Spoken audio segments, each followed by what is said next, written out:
It is my pleasure to introduce, as our keynote speaker, Adeline Chevrier-Bosseau.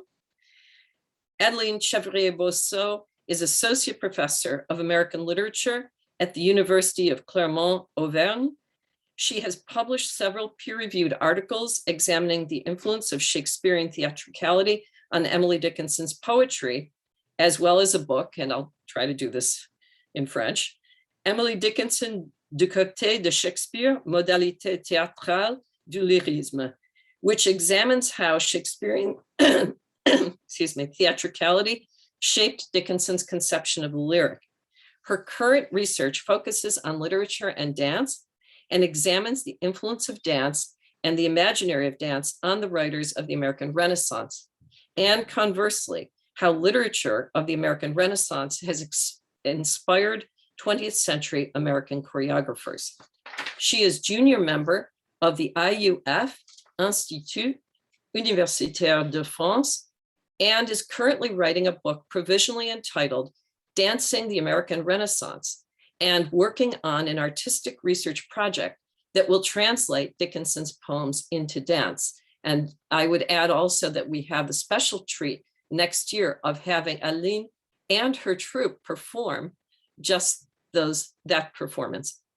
The title of her talk is Totus, Mundus, Agit, Histrionem, Emily Dickinson, Shakespearean Theatricality, and the Dramatization of American Identity in the Making.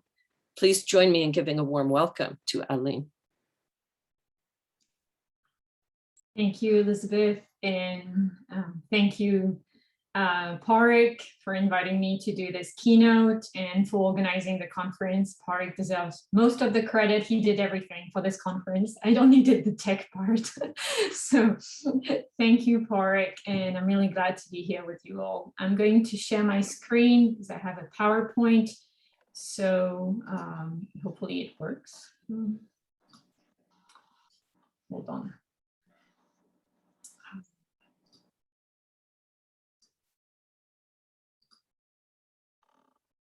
Okay, the PowerPoint is here. There we go.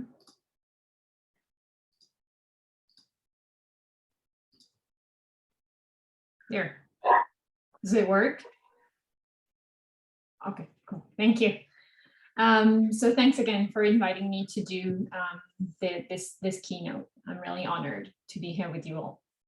What I'm going to present today is loosely based on my book, Emily Dickinson, Du côté de Shakespeare, modalité théâtrale du lyrisme, which roughly translates as the dramatic and Shakespearean modes of Dickinson's lyric. And it was published last year in French. I would like to start by saying that I'm deeply indebted to Poetic's work on Dickinson and Shakespeare. His book was published the very year I started working on this project and was a huge help. So again, thank you, Poetic. I'm going to thank you a lot today. I've always been struck by the dramatic charge of Dickinson's poems. And so that was really the starting point for me to explore how drama, and particularly Shakespearean theatricality, interacts with and shapes Dickinson's particular conception of the lyric. The lyric is notoriously hard to define. You can pick up any book in a library, and every time the author will insist on the elusiveness of the lyric genre and how slippery the term is. I chose to embrace the slipperiness. After all, it seemed fitting for Dickinson, the author, whose poetry and public performance of an elusive woman in white were also slippery for many, and whose notorious stance of choosing not choosing, as Sharon Cameron put it, with variance and the creation of unidentified literary objects, part letters, poems, and collage, also resists categorization. If the lyric is slippery, then it seems safe to say that its first feature is mobility, resistance to fixity. In his book on the lyric, the French title is Du lyrisme, and I don't think it's been translated. Jean-Michel Maupois proposes to define the lyric as energy in motion, as projection, as a soaring out of the self into the world, in a movement from the personal to the impersonal, from the individual to a multiple, multifaceted and elusive self. The lyric self has no body, is nobody, and many at the same time. As Maupoy explains in another paper published in a collective book on the lyric self, edited by Dominique Rabaté, entitled Figure du sujet lyrique, and I'm going to post a bibliography in the chat as well at the end of the keynote, so everybody can have the references. The lyric self is like the fourth person singular in French, the il. We used to say il pleut, it's raining, an impersonal pronoun. For Maupoy, the lyric self is a vessel who carries in itself all the silent voices and unshaped bodies of its previous and future metamorphoses. In short, the lyric self is a spirit, to use a Shakespearean term. The process at work in the lyric is actually very similar to that of the early modern stage. The speech act is the same. A cipher is asking the addressees to work on their imaginary forces, to piece out imperfections with their thoughts, and to flesh out the words, to give existence and substance to what they hear and see. The lyric speaker-addressee relationship is a codependent one. Both are involved in mutual shaping, creating each other. The I needs the you to exist, and vice versa. The lyric speaker needs an audience as much as the Shakespearean actor does. In the Shakespearean lexicon, a spirit designates an actor, a ghost, a fairy being like Ariel or Puck. In Dickinson's poems, the lyric self is in many respects a spirit, performer, ghost in the poems where the speaker speaks after their death, fairy creature who lives by the quaffing with bees. On stage and in a lyric poem, and I would add in a dance performance, what is fascinating is the not silence that precedes speech.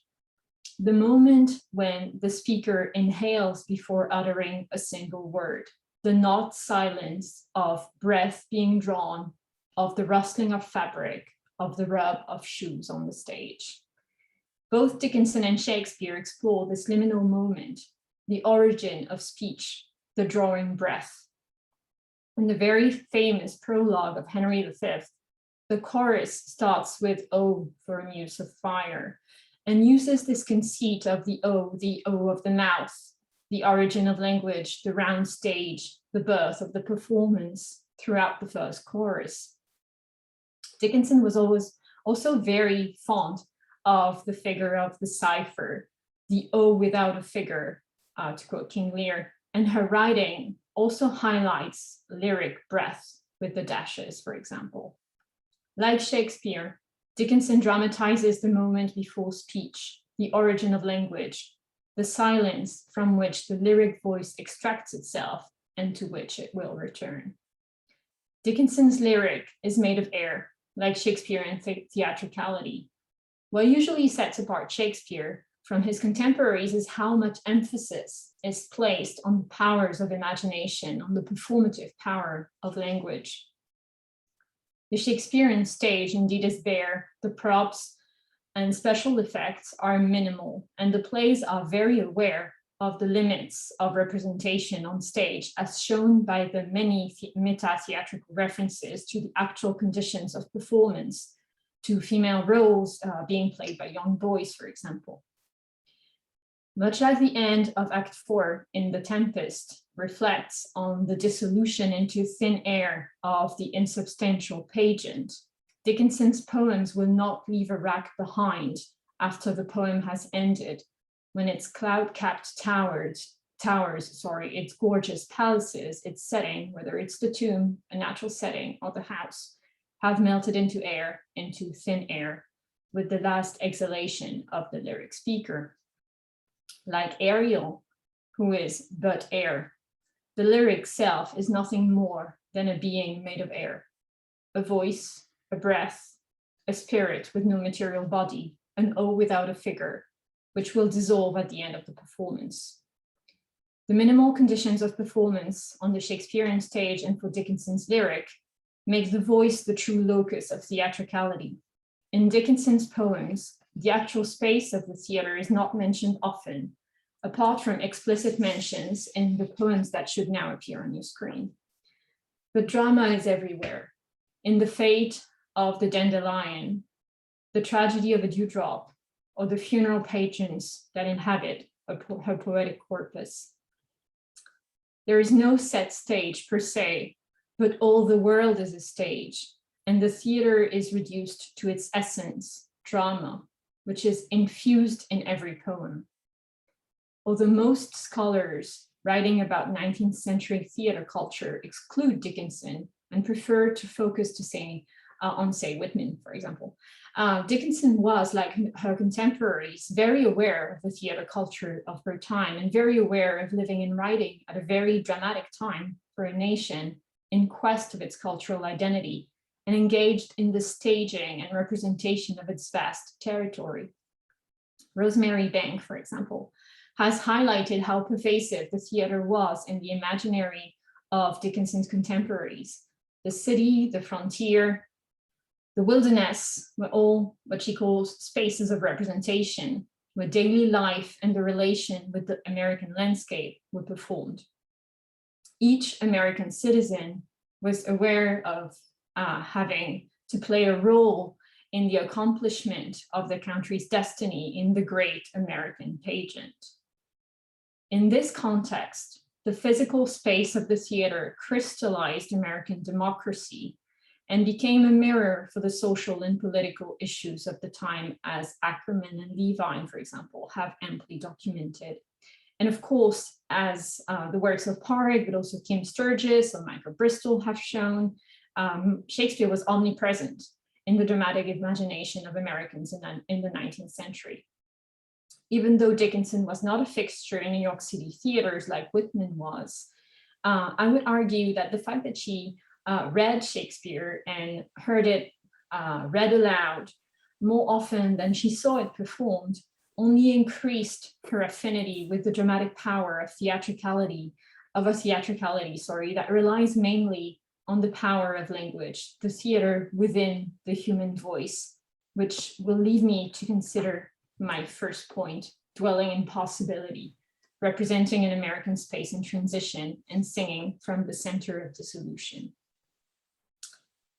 Maupois stresses that the lyric is fundamentally liminal, both inside and outside, exhibiting inner thoughts and emotions and outside of the self, exceeding the limits of selfhood. The lyric plays with silence and speech, coming to life through language and disappearing, always on the cusp between two states. There seems to be in Dickinson's writing a quest to dwell in transition, in possibility, in the very Shakespearean state of not nothing, not yet something, but not nothing either. The precarious tipping point between one state and another, as exemplified, for example, through her many sunset scenes. Through the variance, the marginalia, the paratext, the constant playing with the folds and creases of the words and of language, Emily Dickinson never lets her poetry settle and set. It is always dynamic, always in motion, always on the verge of becoming and meaning something else. This fundamental dynamism and the constant echoes the constant evolution of a country whose affinity with the theatrical imagination turned the whole country into a vast and universal theater. Because there was no institutionalized theater in America contrary to Europe, theatricality in 19th century America is therefore diffused to all areas of American life, which becomes a constant everyday performance. Like her contemporaries, Dickinson often resorts to the theater metaphor, and more particularly to Shakespeare, to depict American landscapes and to evoke a moment of transition in American history in the context of the American Renaissance. So I propose, for the purpose of this keynote, to, oops, it's not working. there it is, to read two poems, An Awful Tempest Smashed the Air and Four Trees, to see how Dickinson creates a Shakespearean dramatized lyric and truly sings from the center of dissolution in a state of tension between the desire to stand still, to dwell on the moment of transition, and the lyric compulsion for constant movement. The first poem, An Awful Tempest Mashed the Air, equates America with Caliban's Island and creates an American landscape saturated with Shakespearean references. Several studies have shown that the colonization of Virginia and the narratives produced by New World explorers might have had an influence on the conception of Prospero's Island, which the playtext locates somewhere in the Mediterranean between Algiers, Tunis, and Naples. Likewise, the undefined ethnicity of Caliban has allowed critics to identify him as a Native American. And this was actually the dominant opinion in the 19th century. And this is something that appears in Dickinson's poem too. Like Prospero, Dickinson makes a tempest appear out of thin air. And the poem seems to work on air as its primary material, as we can see in the very first line with the image of the tempest mashing the air, as if sculpting the air into a great chaos. The verbs of action in the poem all have something to do with air as well.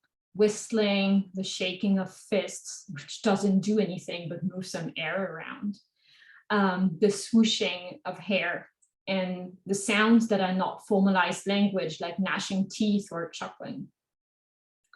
The poem evokes American mythology in the Puritan typology it expresses, the references to the tempest, for example, to the sea, his native coast, to a native monster, and to paradise as the reward after going through the trial of wild elements.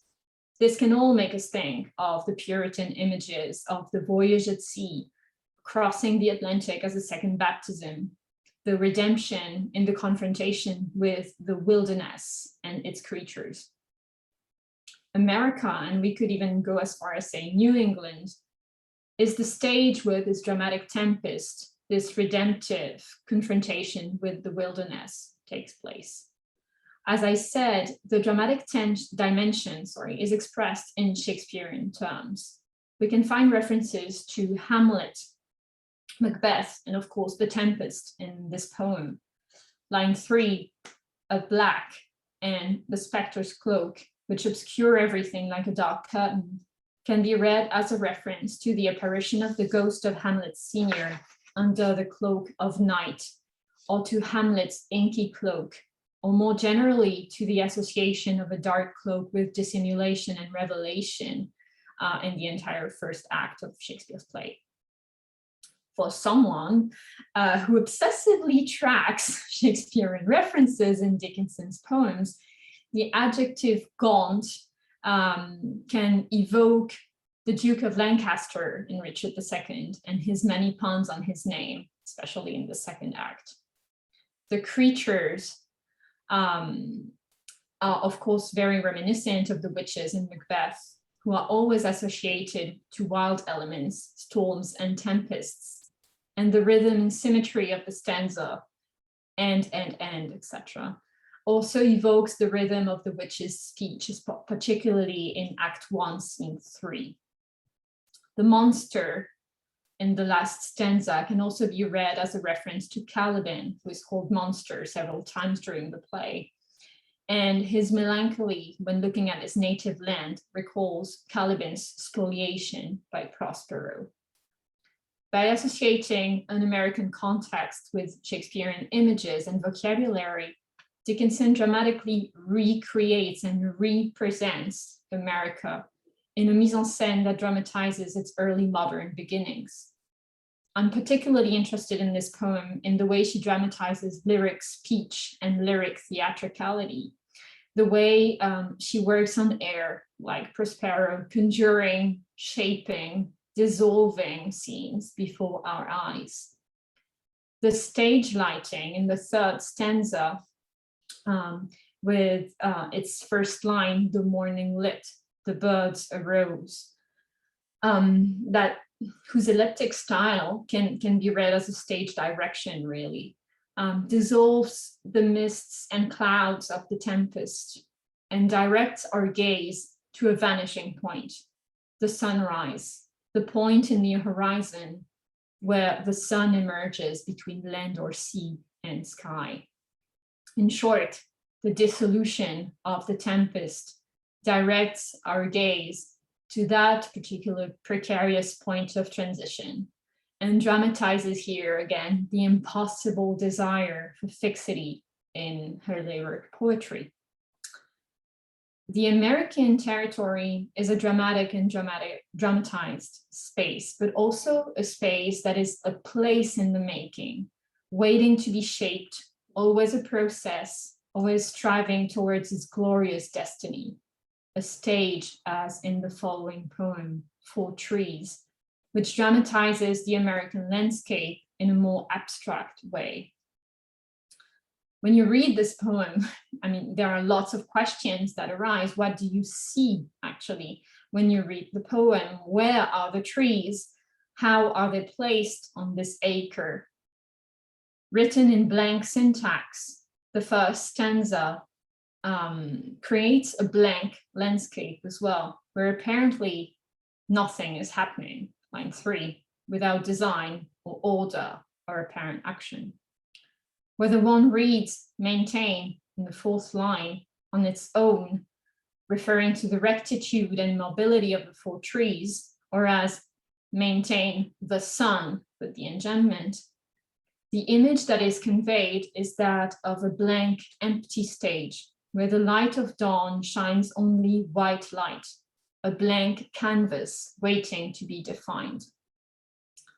Reading this poem, I am personally always reminded of the sets that Isamu Noguchi built for Martha Graham, especially for Appalachian Spring. Bare, minimalistic sets waiting to be inhabited, pointing to their own bareness and the fact that they are waiting to be given meaning through the performance. The neutrality of the scene is first chromatic, as I was just saying. The poem opens as a scene in black and white, light and shadows. Either the trees maintain the sun above them, which emphasizes their rectitude and blurs color, or the sunrise appears behind the trees as backlight. And again, we find something, a game of lighting here, which is extremely theatrical and very dramatic, as we will see. We can compare this low lighting to As Mighty Footlights Burn the Red that I showed in the previous slide. The footlights are the main source of light here, as they often were in the 19th century. And this creates a low angle lighting of the stage, which accentuates the theatricality of the scene. This is actually the main function of footlight lighting, to create mystery and emphasize drama.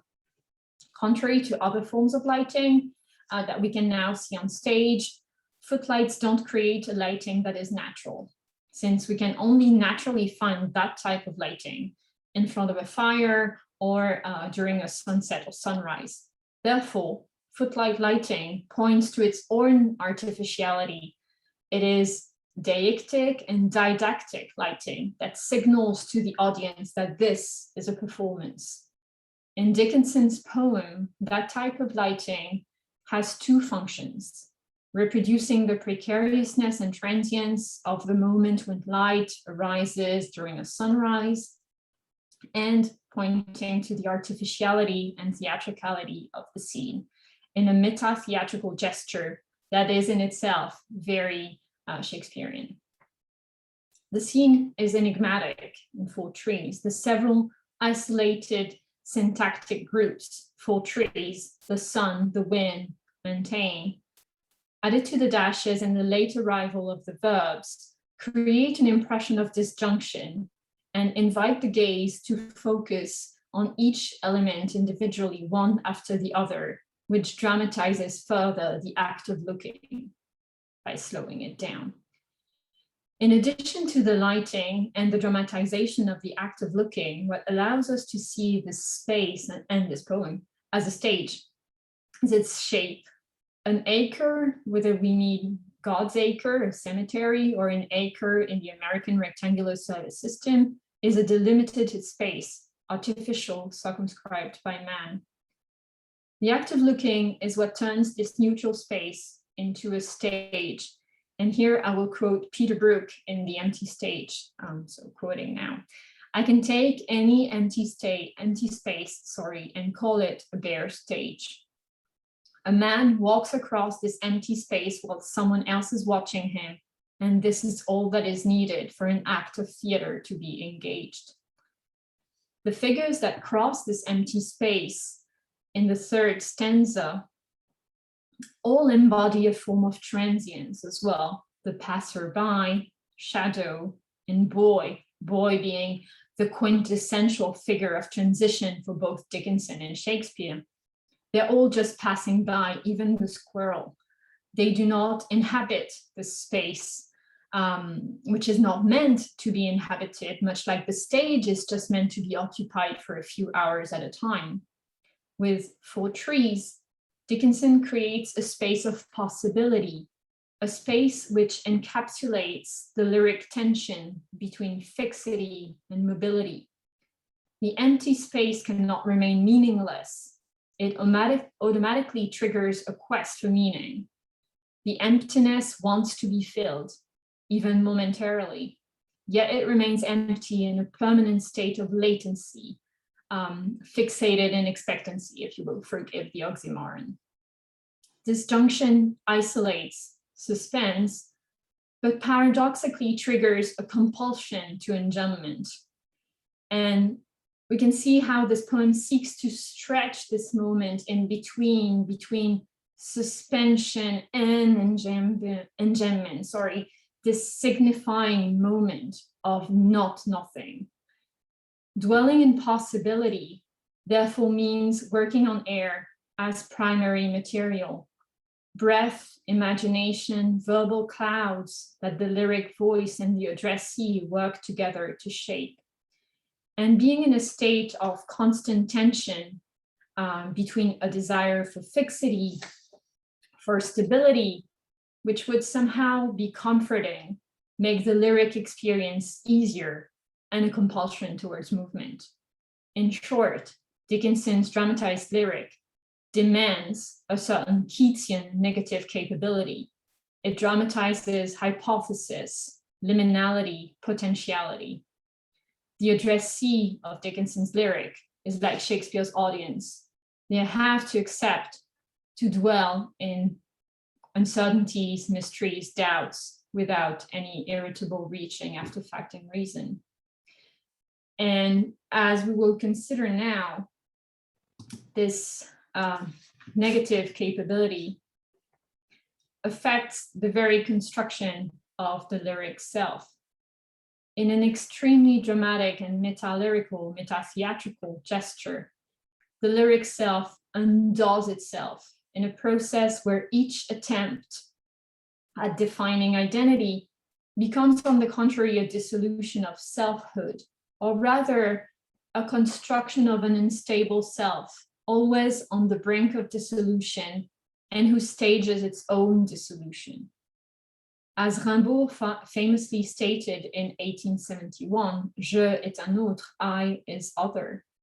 I is not a stable entity in Dickinson's poems, never is. Alive, dead, grown woman, child, I changes state, age, gender constantly. Saying I, speaking in the first person, engages an act of theater, as Peter Brook would put it. I is a shape-shifting spirit. Feminist critics of Shakespeare have explained that, and I'm going to quote Marianne Novi here, as an outsider, an artist of wide-ranging identification, and an actor, Shakespeare was particularly appealing for women writers, precisely because he provided a model on which they could construct their image of the ideal writer as one who also has flexible ego boundaries and ease of identification. There is, in Dickinson's most dramatic declarations of identity, a pull towards neutrality or neutralization of selfhood, where the self would become pure potentiality, pure spirit. There you see a soul at the white heat that you all know represents just that, a state that precedes form and identity. Again, a liminal moment of transition between two solid states, from unrefined metal to metal being molded into a shape.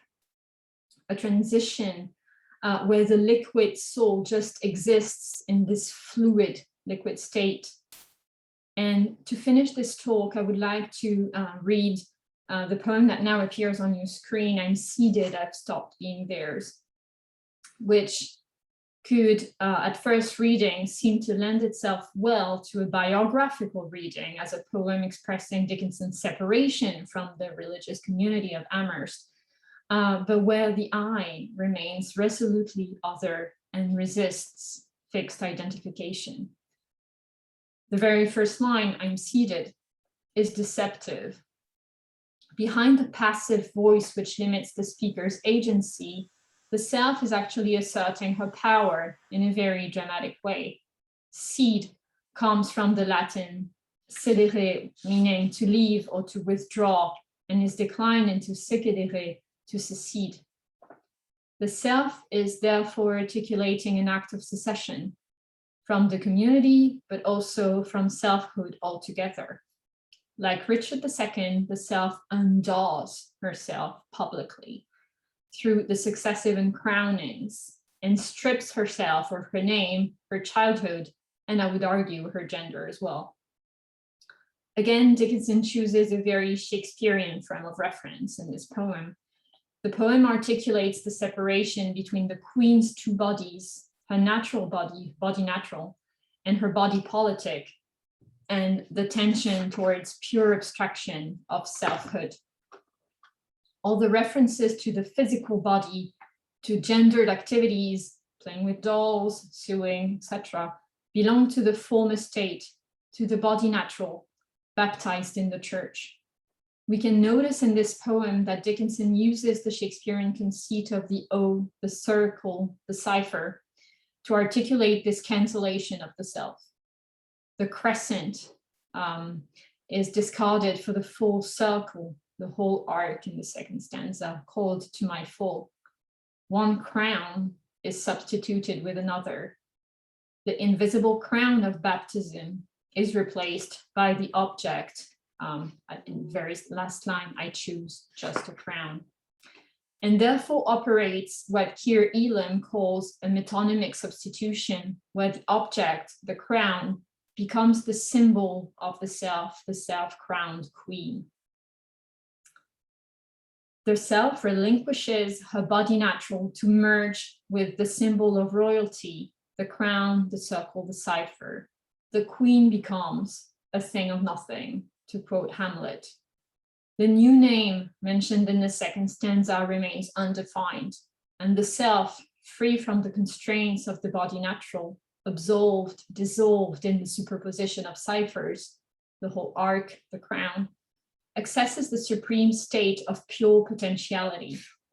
While Richard's self-cancellation was inexorably drawing him to the ground in a Bakhtinian act of debasement, this self in this poem, on the contrary, is drawn to the skies as the metallic accents of adequate, erect, reject in the last stanza seem to emphasize the impression of rectitude and propel it upwards. In this poem, the lyric self is again singing from the center of dissolution, its own dissolution, and enacting this dissolution of the self in a very dramatic and meta-lyrical gesture. What Dickinson dramatizes here in very Shakespearean terms is the lyric condition itself, the lyric self as a soul at the white heat. And I will finish by saying that at a time when her contemporaries were engaging in attempting to define American identity and singularity, Dickinson's Queen of Calvary, her columnar self, her columnar lyric self, articulates the constant tension between selfhood and impersonality, and seeks to remain at the core of this tension, at the intersection, at the center of the solution. While Whitman's lyric self contains the multitudes of American identities, Dickinson's lyric self crystallizes American potentiality and self-fashioning. And if I still have a bit of time, I'd like to finish by saying that this is precisely this dramatic quality of Dickinson's lyric and the openness of her poetry, this ease and fluidity in identification, that I think lends itself particularly well to adaptation or translation into other languages like music or choreography. And this is actually what I'm trying to find in my new project, is precisely how Dickinson's dramatized lyric can find a form of choreographic embodiment, how this lyric energy, this potentiality could be channeled through the body. Thank you. Thank you, Adeline. That was a brilliant discussion, and especially in the ways that you connect Dickinson to lyric theory and to the whole history of theatricality. And I'm sure that there are going to be many questions. And I also would just say we have about a half an hour, which is wonderful for discussion. So let me invite people to make comments or raise questions by using, again, the reactions button, and simply raise your hand. And KH and I will keep an eye also on the chat, but hopefully you'll raise your hand, and when recognized, unmute yourself and make a comment or ask a question. So the first question is coming now from Barbara Mossberg. Go ahead, Barbara. We don't hear you. You need to unmute yourself. Thank you and merci. I thought that your presentation was lyric itself. It really modeled the light and the spirit of what you were talking about, and it really illuminated lyric. I was struck by how many of the poems through the lens of your vision of the role of dance and theater is about her view of nature and wilderness and wildness. And so I think your work is really contributing substantively to the growing scholarship of Dickinson as key in the eco literature movement over time, and I would argue even equivalent to what Thoreau was doing. And you also made me think about a poem that I have felt was one of the most important that she wrote, but now you've put it in a new context, and that's I cannot dance upon my toes, no man instructed me. And the way that she self-consciously is seeing herself as a lyric poet, subversive, and then saying, you know, it's full as opera, and that she defined herself in this way. So I think you've given us an arc in which to understand her lyric theatricality. So I just thank you. Oh, thank you, Barbara. Yeah, I Cannot Dance Upon My Toes is a poem that I've worked on, obviously, a lot because of the dancing part. There are so many poems in Dickinson's corpus where she says she wants to do something but can't, like, I would not paint a picture. And this is lyric impossibility as well, is, you know, you remain in the state of potential. You have this pull towards wanting to do something, but you can't because there's no body. She cannot paint the picture. She cannot dance upon her toes. The lyric voice and the addressee have to make the performance. The lyric self cannot. And when I'm working on the, I'm currently working on the libretto for the choreographic adaptation. And actually, it's a funny thing. I cannot dance upon my toes will be danced by a male dancer. Oh, it's so exciting. It's performative. I don't know, it's performative lyric. Thank you. Mhm. Yeah, because you know, guys don't learn to dance on point, so Yeah, that would be a funny thing. that's amazing. Other comments? I think we have one from Park. Go right ahead, Park. Adeline, that was wonderful. That was an absolutely brilliant presentation. And I really loved your reading of An Awful Tempest, which I've never, ever thought of. I think what you said about Keats and negative capability is just spot on as well. From my memory, Keats was very much, as all the romantics were, by Shakespeare.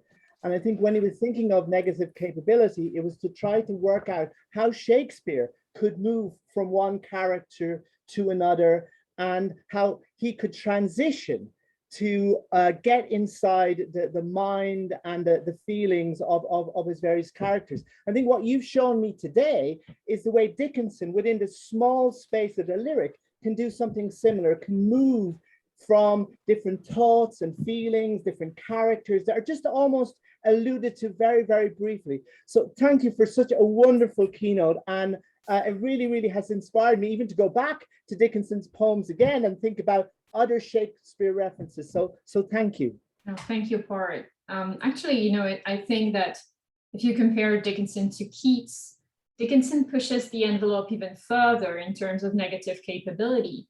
Because when you read Keats's poetry, like many other romantic poets, he's a guy and he remains a guy. The lyric self remains very masculine throughout the entire body of poetry. And the identification of the lyric self is much easier in the case of Keats. It doesn't really change all that much. It changes mental states, but not really identity. And I think because Dickinson's lyric self is so mutable and so unfixed, that she's really more modern in this way. She creates a lyric self that is constantly in motion and absolutely open to various identifications, because it's, if you don't know, if you take a Dickinson's poem and you don't know it's been written by a woman, for some of them you cannot know, like when you read A Narrow Fellow in the Grass, or all the other As a Boy poems, or The Mallet Took the Pearl that Elizabeth was evoking earlier, you cannot know that it's been written by a female writer. So I think the openness of her lyric self makes her more modern than other 19th century poets. Okay, so we have also a comment from Li Shin. Yeah, I really love the part where you also talk about how the Tempest poem is associated with this colonial past, and how it can be associated with Caliban, who's in the 19th century considered a Native American. And it kind of reminds me of the other poem of Dickinson, There Came a Wind Like a Bugle, in which it's also a poem that's about sort of like a strong wind. It's very theatrical, and also it has a reference to Moccasin, like some kind of Native American image in it. So I wonder if you, in the project you're working on or your book, do you also deal with that poem, or it's similar reference to Native Americans, or more the colonial aspect? You mean for the book on dance in the American Renaissance, or the book that I where you or the project you're working on? Yeah, actually, I think there's really something to be said about, and this is what I briefly tried to discuss today. There's something to be said about the way she works with air, you know, with wind. There are lots and lots of poems about wind and air and breath, and for me, there's something that is really eminently Shakespearean with this, you know, working with air as primary material. And for me, that's one of really the things that connect the most her particular brand of lyric to Shakespearean theatricality, because there are so many references in Shakespeare's plays to air and to, you know, meta theatrical references to the conditions of performance and illusion. And this is really what makes Shakespeare unique, what separates him from other early modern playwrights. So I think that's really something that is distinctive about, you know, both of them. And as to the colonial identity, this is something I discuss in my book, the way, because her lyric self is always in transition and always potential, Dickinson tends to identify the lyric self to queer figures. And so queerness is a really important feature of her lyric poetry, but also with marginal figures like gypsies, etc., wandering figures that are never fixed. And so that's also something that is, I think, interesting in terms of how she discusses race. That's really interesting. Thanks. Thank you. Great. Martha Nell, I think you have a question. Yes, or a comment. And Adeline, thank you so much for this absolutely splendid talk, as I put in chat, or I said in chat. And I love that a male dancer is going to be doing I Cannot Dance Upon My Toes, correct? Yeah, he's going to be on point, so.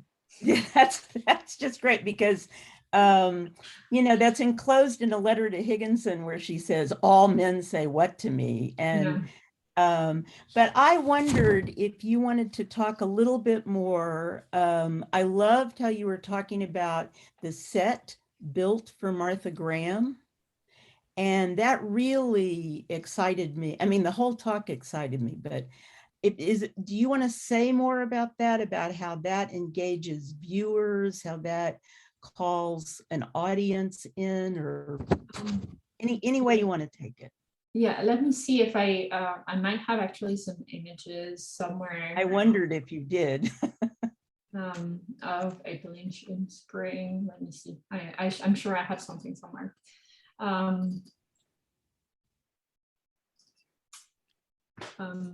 Because yes, the sets are extremely bare, and for this particular ballet, Appalachian Spring, Graham said that she conceived it as, and I'm going to quote her here, as a dance of place, and her choreography was really built on the connection with the space and how a space becomes a place, basically. And yes, I have images, so I'm going to try and show them. Can you see it? So this is the set for Appalachian Spring. You see it's extremely bare. There's nothing on stage, like just those little sticks that are supposed to be a house in construction, right, and the little platform for the preacher. And this is, yes, there's a chair at some point during the pas de deux between the two pioneers. But it's very, very bare. It's even more so than in other productions where she used which is sets like Cave of the Heart, etc. For example, they were more figurative, but Appalachian Spring is really about the process. The space. Can I also add that I found that very, as I was doing other things, I apologize, but I found that very intriguing, the way you were talking about the stage and the sets, and that itself seems very Shakespearean. The fact that, you know, Graham would use a minimal set and then project this scene through movement and gesture. And I wonder if you could say something about how Dickinson might be doing that as well, just through description. I mean, with Shakespeare, it's, you know, we're in the Forest of Arden or whatever, you know, he identifies the place without actually the benefit of a highly constructed material set behind him. And Dickinson the wind begun to rock the grass, or so many ways that she seems to begin to describe a scene without the trappings. And I have to say, I love the way you also talked about the stage lighting. And I would just be interested to hear you say more about how she creates that setting, and also about how stage sets or a setting in general was dealt with in the 19th century. Well, I'll start at the end of your question. So in the 19th century is really when, especially towards the second half, is really when they started to build massive sets, but mostly like background sets. That's when they invented, the sliding panels that could change the scenery in between the acts. But as far as lighting was concerned, major innovation in lighting actually came from a dancer, Loie Fuller. She's the one who experimented with lighting the most. So that's interesting, and we tend to forget that she's the one who invented a lot of stage lighting that we are now using frequently. But in the 19th century, footlight lighting was the standard, and it was actually very dangerous because it was done with fire and gas. Right. But so yes, she in her poetry, Dickinson does a bit, the same thing that Shakespeare does. He gives you a hint like of where it's taking place, but you don't have any description per se, because if you think of the prologue of Romeo and Juliet in fair Verona, where they are seen, Shakespeare had never been to Verona. He could not know what it looked like, and the audience either. They didn't know, so they had to imagine something that would look like Verona in their minds. And it's, I think, the same thing for Dickinson's poetry. The poem that you were mentioning, it depends. It's again a codependent relationship between the lyric voice and the addressee. Both create the setting. Like in Shakespearean theatricality, it takes two to create the set. There's nothing behind, so if you don't imagine it together, then it doesn't exist. Like the full trees or the grass, what do you see?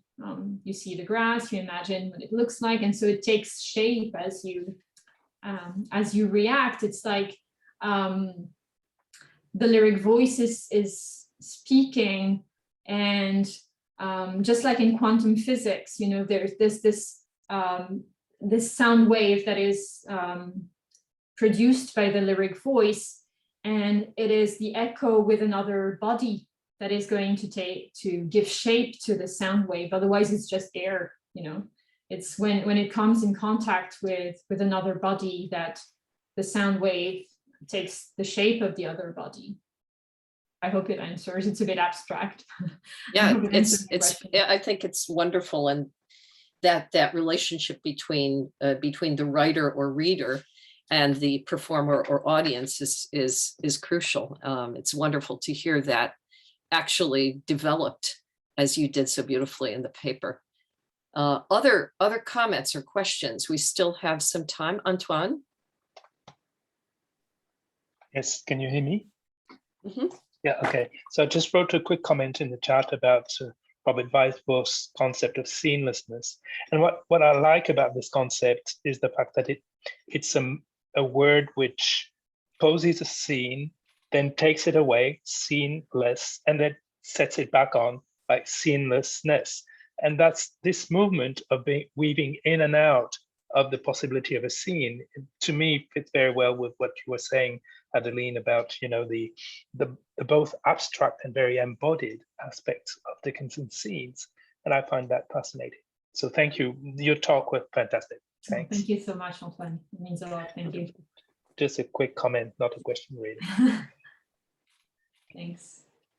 Yeah, I agree. It's what I was saying about the state of nothing. It's giving form and substance to this very, very precarious state of in-between states, something that is not yet something, but it's not nothing either. It's and you can also think of the the title of one of Virginia Woolf's last novels. It's unfinished, I think, Between the Acts.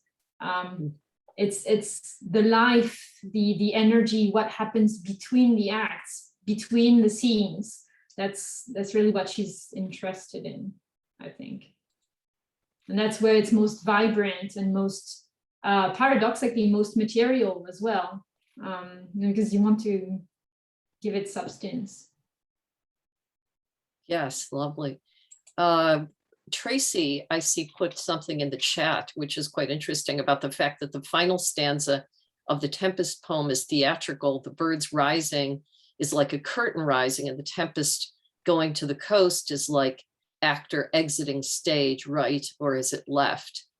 So I don't know, Adeline, if you want to comment on that, or if Tracy would like to add to her comment in chat. Yeah, actually, I don't think it's exiting stage right or stage left. That's what's most interesting, is she does something that's impossible to do on stage, is she's exiting by the back, by the vanishing point.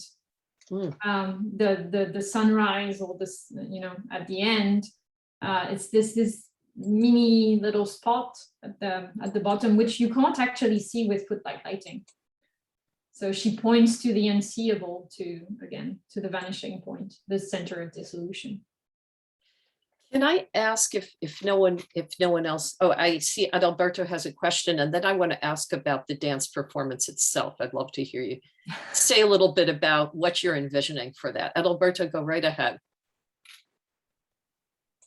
Thank you for this very wonderful and powerful address, Adeline. I was wondering if you could think about the way, I love the idea that Emily Dickinson staged her lyrical persona, and it's constantly appearing and disappearing and changing itself in different voices, in different characters. But I wonder if you could think also the way that she stages like animals, or the way that the butterfly appears in Some Such Butterfly. It appears and disappears. And there's a kind of staging the evanescence of animals and birds, for instance. Yeah, hummingbirds especially. Yeah, if you could think the importance of the way she stages nature itself. Yeah, somehow. Absolutely. Yeah. Again, it's a matter of working with air, because, for example, in A Root of Evanescence, or in all the hummingbird poems, or the bees, it's this movement of the wings, this moving air that sort of gives this energy to the poem, and how you can hear the bird or the bee in the poem by the flapping of the wings. So yeah, I agree. There's also something about not just the lyric self, but the animal selves, who are, I think, maybe avatars as well of the lyric self, since the lyric self is so mutable. So yes, absolutely. Thank you. And can you just give us a brief sense of, you talked briefly about this at the beginning, how you envision this way in which the lyric self itself is liminal, how you envision this coming through in the dance performance, or how are you thinking about it? A kind of, what's your vision for it? It would be just interesting to hear you speak very briefly about that too, if you don't mind. No, I don't mind. It'll be a little teaser for next year. Yeah. So hopefully next year I will have enough choreography done to do a whole section. We'll see. So I divided the entire corpus into sections. Some poems I grouped together, like the childhood poems, because there are a lot of recurring themes. And others that I singled out. And so in terms of adapting, this is not a ballet about Emily Dickinson. I know it has been done, like, for example, Martha Graham's Letter to the World is mostly based on Dickinson's life and Graham's perception of Dickinson's life. And I didn't want to do that. I didn't want to do something that was biographical. What I want to do is see how we can move from poetic language to choreographic language.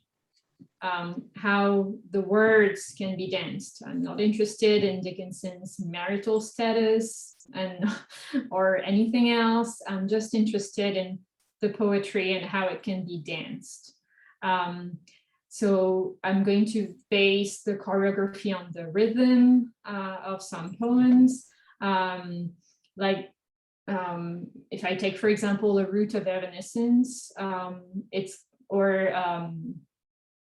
the name of it is Autumn, with the wheels and the whirlpools. This is going to be turned into a piece with lots of turns to signify the whirlpool.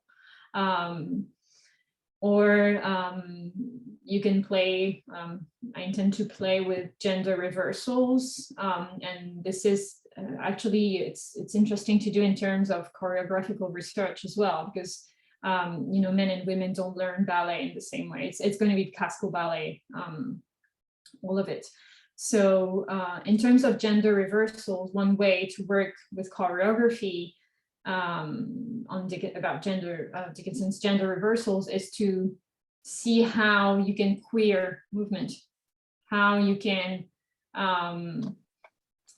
make, for example, female dancers dance more masculine. Is it even possible? That's kind of a question I'm asking, because for example, some jumps are done exclusively by men, and I wouldn't even try to do a revoltade. I would fall flat on my face.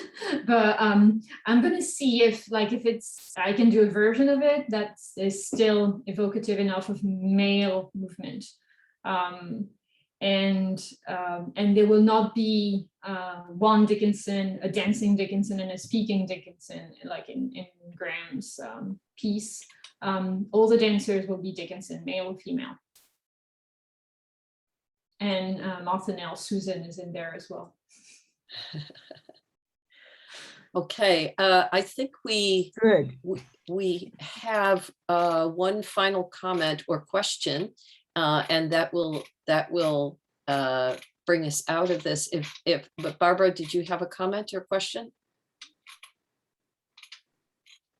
Or maybe that was. Unmute yourself. Okay. Oh, you just reminded me about the role, the interior role of the drama in when need not be a chamber to be haunted. The mind has corridors surpassing, and it says the body borrows a revolver, he bolts the door. And this consciousness of the he, performer, actor of the body and the self. So what you're doing with this for us is so rich. Thank you again. Thank you. Oh, thank you so much, Barbara. Thank you. Thank you, Adeline, for an absolutely wonderful talk, and all of these terrific convergences of gender reversal and staging and lighting and breathing, the breath and the lyric, which come together so beautifully. This is a wonderful, wonderful way to begin our conference.